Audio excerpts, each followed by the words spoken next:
Welcome to the Doggy Dojo. I'm your host, Susan Light, a Los Angeles-based dog trainer on a quest to become worthy of the title Sensei of the Doggy Dojo. Today is a very special Part 2 episode.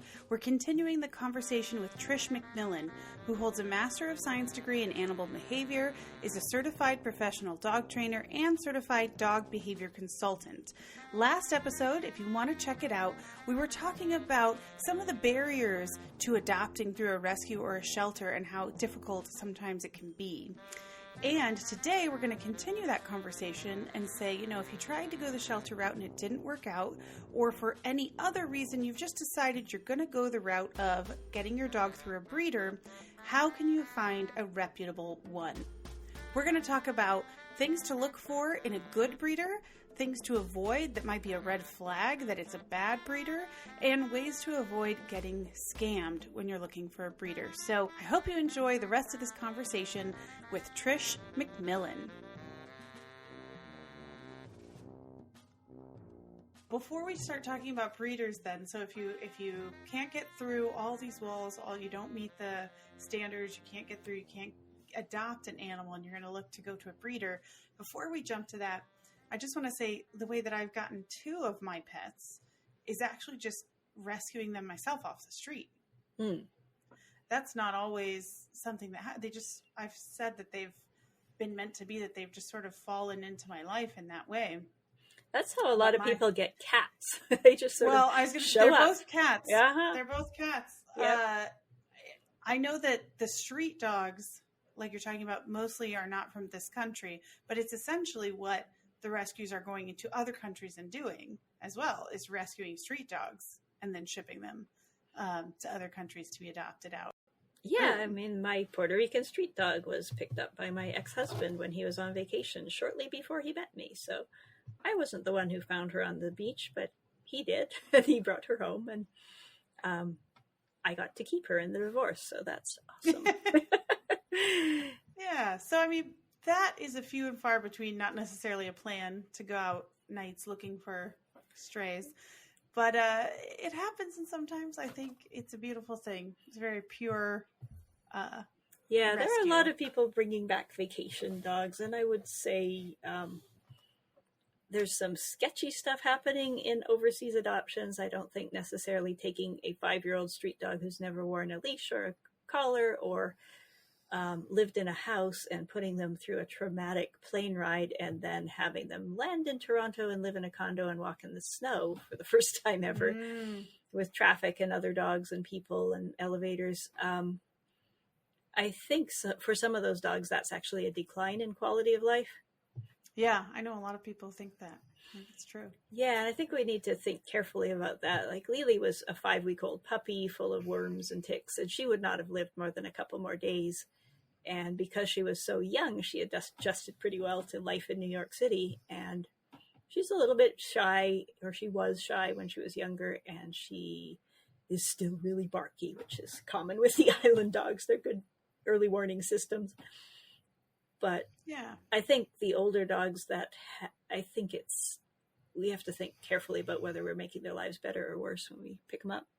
Yeah, I agree. But I think that that's a little bit what people are doing when you said we're a victim of our own success and we're running out of dogs and we're going and quote unquote rescuing all these dogs from these other countries and bringing them back to adopt them out. Yeah. Sometimes what's happening. Yeah. So the shelters are running out of dogs. Bring them in from the other. Bring them. Pet stores. Yep. The pet stores aren't allowed to have dogs anymore. So that leaves us with breeders. And as somebody who's been a long time shelter person and been fully indoctrinated in the adopt don't shop culture, some people are sometimes shocked when they come to me looking for a new dog, and I say, "Oh, you can go to a shelter, or you can go to a rescue, or you can go to a breeder." They're like, "But I thought you were a shelter person." And like I said, my first dog was from a breeder, and I knew nothing about getting a dog back then. I wanted a Dalmatian because I'm a horse person. I wanted a dog who can keep up with a horse all day, which is really the only good reason to get a Dalmatian. And and I like that they're pretty dogs, and I like that they would start conversation. You know, you meet a lot of friends when you're walking a polka dot dog, especially if they like children, which mine did. Oh, that's good. Some don't. That's true of all dogs. Yeah. That's true of any breed. Not all dogs like kids. That's just, let's put that out in the world. Not all dogs like kids. Yeah. I lived beside a daycare, so the kids were over all the time petting the dogs. And she loved them. So yeah, I lucked into a really good breeder. That was 1992, and I am still in touch with her. She's retired, long retired, and my dog's last relative has died of old age. Oh. But we have stayed in touch for coming up on 30 years now, and it went from me calling her in the middle of the night, like, the puppy has diarrhea, is she dying? And her talking me off a ledge and, you know, change the food and try this, to me becoming a dog trainer, in part because that was such an awesome dog, and her calling me and saying, hey, I want to clicker train my latest show prospect to do a stack. How do I do that? So it was a really interesting reversal, but I had such a good experience with that first breeder that it has left me with still absolutely no problem with people.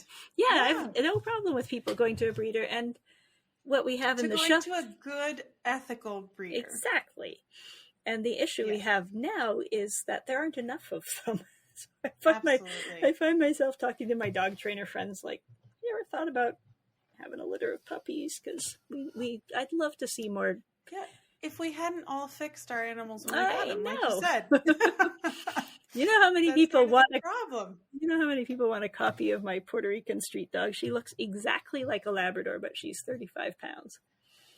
Oh, so cute. So let's talk about, because the word that people have probably heard, or the phrase, is puppy mills. We won't necessarily dwell on how horrible some puppy mills can be. I can't emphasize enough the bad conditions that some of these dogs are kept in their whole lives. And there's no surprise that the puppies that come out of them have a lot of issues. Probably really cute because they tend to breed for looks, mostly. Yeah, and there are some, but there are also some lovely dogs coming out of puppy mills too. And it just, like, you can get a good dog from anywhere, but the thing to think about, and the reason they're shutting down all of these pet stores, is that when you buy a dog from a mother who's kept in a wire cage for life, that money goes towards keeping her in that cage for another litter. So the welfare of the parents is really my concern, because some of these dogs produced by puppy mills, if you have to live in a wire cage for your whole life and you don't bite the puppy miller so many times that he gets rid of you, you might actually have nice puppies. So I think you can do high volume breeding without keeping dogs in wire cages stacked on top of one another. Like we sort of think of the worst, but there are breeders who produce quite a few dogs, and the adult dogs have a good quality of life, and they get to play with their friends, and they get to romp around in meadows, and okay, maybe they sleep in a kennel rather than in a bed, but dogs have to come from somewhere. Yeah, but let's talk about the things that are more reputable good breeders do, and the ones that are red flags for puppy mills. Number one, I think you've stayed in touch with this breeder, and that's a huge sign of an excellent breeder. You could expect them to stay in touch with you for the life of that puppy. Yeah. Be able to contact them for the life of that puppy. Well, the other amazing thing with this breeder was I got to meet my dog's mom and her aunt and her grandma. And I also got to meet one dog that had not worked out in the home and was returned. He was a bad food guarder, and she did not repeat that breeding that produced him. And she neutered him, and she kept him for the rest of her life. And she's like, yeah, I got to put him in his own room when I feed him. And we're careful around this and careful around that. And I neutered him. That's fairly manageable. Yeah. Yeah, but a good breeder will take a dog back for the life of that dog. Yep. And we're talking about when the dog is a senior and it needs some medical care that you can't afford. And you call the breeder up, and they want to take it back and give it the medical care. I mean, it's a lifetime thing for a good breeder. They always care about the puppies that they have bred for the entire life. So that's a huge one. It was not easy to stay in touch back in the 90s when we didn't have social media, but we still managed to. And it's much easier now. I have a friend who got a Doberman who is just awesome. I was like, who's your breeder? And she gave me the breeder's name, and I'm on her webpage, and I see her posting brags about her puppies and asking questions. Those of you who got the last litter, how are you doing with house training? Is there anything I can help with? And is much easier to stay in touch. By contrast, the Doberman who just died at age 6, she was sold by a breeder to somebody who moved and sold her on Craigslist to somebody who she wasn't a good match for. And I got her at age 2, and she was a great match for me, but she came with papers, so I knew who she came from. And every year or so, I would get on the breeder's Facebook page and I would send a little update. Here's Maggie running in the forest. Here's Maggie curled up with her friends. Here's Maggie with the chicken. She has chicken friends. She doesn't eat them. And I got nothing back from the breeder. And I thought, well, maybe they're out of business, or maybe they just don't do the internet. And then when she died, I said, I just thought you'd want to know she died of spindle cell sarcoma in the abdomen, and she was only 6. And if I was a breeder, I would want to know that. And they wrote back to me for the first time in 4 years. And the one sentence response was, what was she fed for her entire life? Like, give me a list of everything she's been fed. And okay, maybe they're trying to be responsible, and if it was this kind of food, they're going to blame it on that. But it felt a lot like, you killed your dog with face. I didn't answer, like, but yeah, that was, so, although they were a breeder who has a Facebook group and has a web page and beautiful dogs, like, they looked like nice dogs. She did not go back to the breeder when the first person didn't want her, and she did not go back to the breeder when the second person was not a match for her either. Yeah. Wow. So you can see the difference in the two relationship with the breeders, and now the problem is, when you're at the beginning, of course, they're going to be getting back to you. You won't know if they're going to keep in touch with you until you go through the dog's life, unless you've been referred by somebody who's gotten a dog from this breeder as well. Yeah. And the tough part is, with a good breeder, you can expect to be waiting for 6 months to 3 years for the litter to come up. And some of them just have so many people on the wait list that nobody's ever going to get to the top. Like, it can be really, really hard, and they can be really picky. They can choose that home with the 6-foot fence and no kids and working from home, because there are so many applications to choose from, and there's no obligation for breeders to use conversation-based adoption, because they can be as picky as they want. So if you live in an apartment, you may get discriminated upon by breeders. But there are a few other breeder avenues to pursue. I've had a few clients, all of whom had to give back iffy shelter dogs, and all of them I said, consider going to a breeder and getting a retired show dog. And one of them got a dog who had a juvenile cataract, so she was scratched from the breeding program, but could see fine out of the other eye. I don't know if the client ever got the cataract eye operated on, but that was a possibility too. One of them got a dog who was undersized for the show ring, so she got an awesome, friendly, wiggly dog who had been shown a little bit as a puppy and then didn't grow big enough. And another one, actually, I've got 2 clients who have gotten dogs as retired breeding bitches who had their litters and were 7 or 8 years old, and they were at the end of where the breeder felt okay breeding them. But 7-year-old, 8-year-old dog still has a lot of life left in them. Yeah, absolutely. And if they've been in the show ring and they've produced puppies and they've had a pretty full life, they can be really awesome dogs, and you don't have to deal with the house training and the chew training and the puppy nonsense. Yeah. So, which is generally why I say people should look at adopting a little bit older dogs, 2 or 3 or 4 years old dogs from the shelters instead of puppies. A lot less work. Oh my God. Work. Yeah, it's funny. People think that if you get a puppy, you can mold that clay any way you want. But the 2 puppies I've adopted from, one from unknown parents and one from parents who were starved and probably siblings, both of them ended up having behavior problems. That one that I was all sneaky with ended up becoming dog aggressive as she became older. And the other one I euthanized by 18 months of age. He was so off kilter. So ever since then, the last puppy I adopted was in 2001. And since then I've adopted older dogs. And what you see is what you get. If the dog is 2 or 3 years old, you're not going to get all those changes at social maturity if they've already gone through social maturity. We're going to take a quick break. Remember, you can find Trish at trishmcmillan.com, which is linked in the show notes. We'll be right back. So you mentioned 2 things that I want to point out then, just so that people realize that the opposite is a red flag. You said good breeders have wait lists, which I think is very true. So a red flag is if they've got a bunch of puppies always available. That means they're definitely breeding high volume. If you're saying some people can breed high volume and not be a puppy mill, then I would say you need to be able to see where the dogs are kept. Yep. And meet the parents. And so huge red flag would be, oh no, we're not going to introduce you to mom because of XYZ excuse. I'll meet you in the parking lot and show you this puppy or whatever.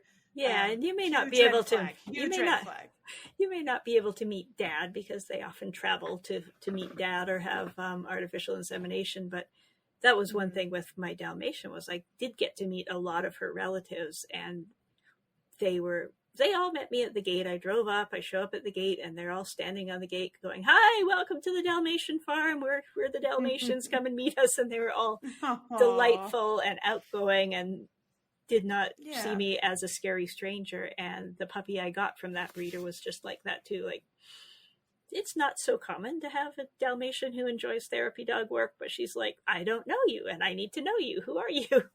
Wow, that's awesome. But yeah, you get to meet the parents, see where the dogs are being kept. So you can, like you said, is their whole life in this wire cage, or are they being properly cared for? Everything's clean, everything's, healthy. So you want to look for that. And then you also said that they can be picky. So I think another red flag is that all they care about is getting paid. Give me your money, here's your dog. Give me your money, here's your dog. I think a lot of the puppy mills have kind of gone to the fly you a puppy next day model where the puppy's in another state and here's a cute picture of it all bathed and on a nice background, and you don't get to meet the parents and you don't get to see where the dog's being raised, and it's available, whatever breed you want is available next day by air. And I suspect a lot of those are coming from not great places. Also, you have to keep an eye out right now for things that look like that are just straight up scams. Oh, yeah. Where you pay the money and the dog, they never had a dog. They just had a picture of a dog. Yeah, the Yorkie puppy on Craigslist that you see the same picture over and over and over. I've heard a bunch of stories of like people being pushed to either send a deposit or like a whole couple of thousands of dollars. Because when you purchase a dog from a breeder, it's going to be expensive. It's going to be at least $1,000, maybe a lot more, depending on the breed and the popularity of the breed. So, they're getting $500 deposits from people or thousands of dollars from people who are so desperate to lock in that puppy. And then they never hear back from them. And it's like, oh, they look a little closer at the picture. It's like they never had a puppy. It was a total scam. So yeah, that's where it's nice to have. That's where it's nice to have a personal reference where, this Doberman breeder that my friend got her dog from. I'm very impressed with all the support she's giving to her puppies. And I have a friend who actually went there and got a dog from her. So yeah. And you should expect to leave a deposit if you want a puppy from a reputable breeder too. So it can be hard. Like people can get burned either way. Yep. And you can just get swept up like you said, in the cute pictures and the need, because they were going so fast during the pandemic. Everybody was desperate for a dog that I know a lot of people got scammed.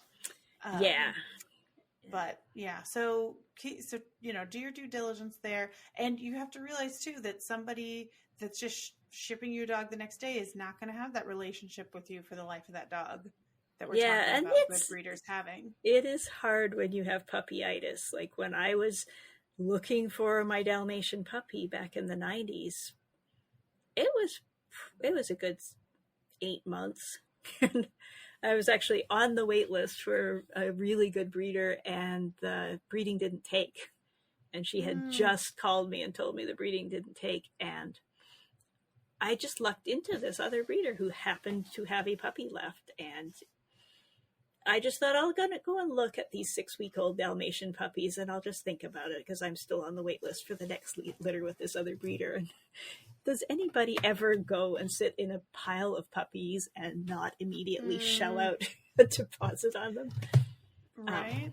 Well, not me. And I spent the next 2 weeks picking out puppy paraphernalia and didn't want to wash my hands because they smelled like puppy breath. Like, it's hard when you've got puppyitis and you've finally got a place where you can have a puppy, and then you're told there's a 3-year waiting list with the breeder of the breed that you want. So I can see why people go with like internet puppy next day. It's tough. Buyer beware. No, for sure. And another big red flag is a dog that doesn't come with any records, any vet records, now I'm going to say genetic testing. Genetic testing is not necessarily needed for all breeds. But I know I have a friend that's a breeder, and she does genetic testing on her Flandoodles. So if they have a genetic predisposition, reputable breeders very often do genetic testing on them, so that when they're adopting this dog out, they're like, pretty sure, looks pretty good, which is another reason why the puppies are so expensive. End up putting a lot of money into raising them and getting all those tests. Yeah, and there's a wonderful resource that we should put in the show notes too, that I've been involved with, the Functional Dog Collaborative, where there's a whole bunch of amazing breeders that every time somebody posts about their program, I'm like, I need one of those. And there are people who are breeding for health, and I got involved partly because my breed, the Doberman, is not very healthy, and there are people doing outcross projects and trying to bring in different bloodlines from other breeds and trying to get rid of some of the genetic issues that there are.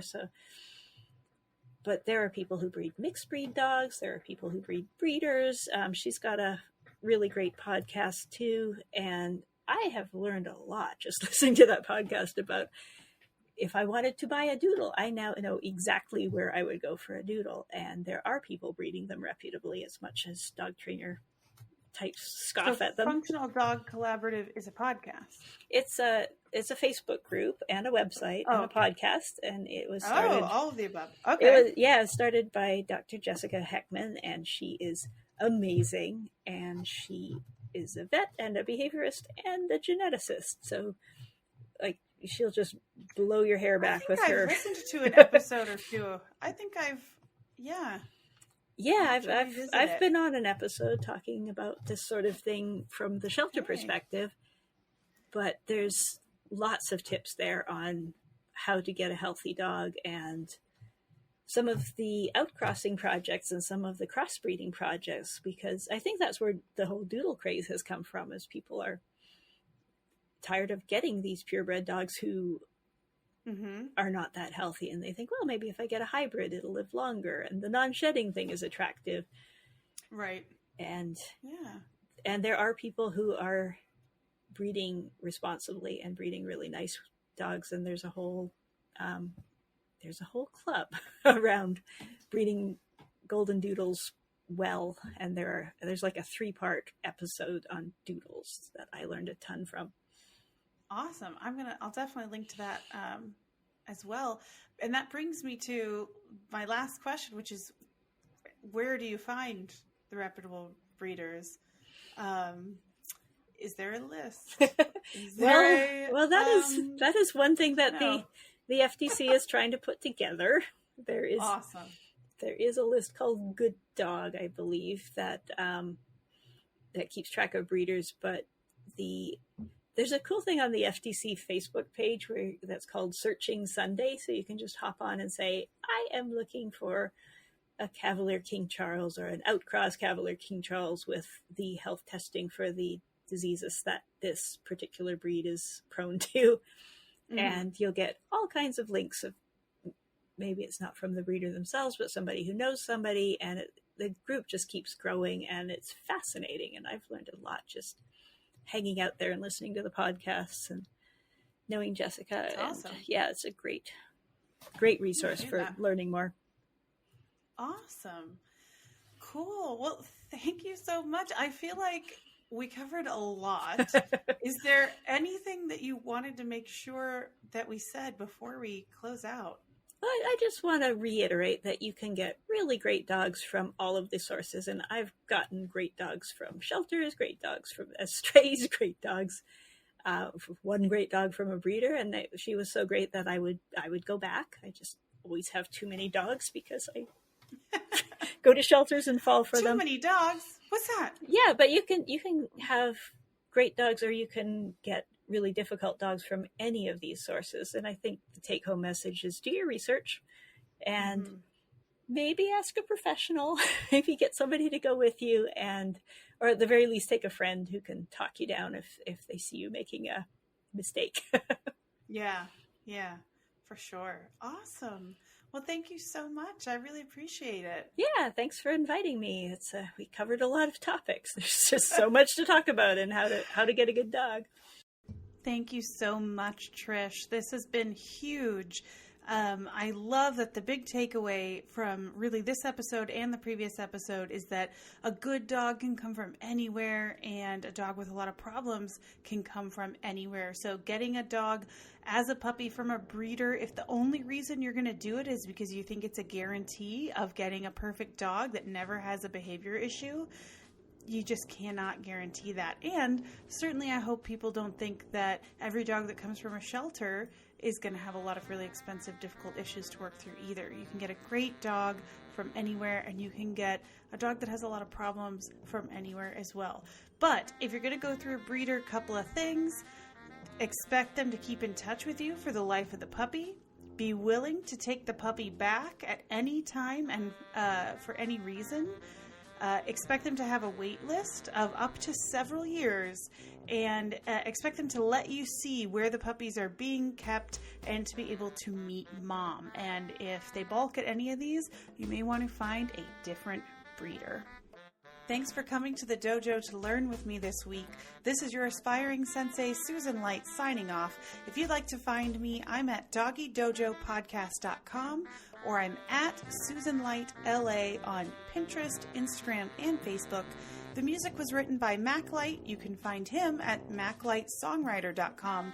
If you liked the show, you can support it by subscribing, sharing it with your friends, rating it, and reviewing it on Apple Podcasts. See you in 2 weeks with another new episode of the Doggy Dojo.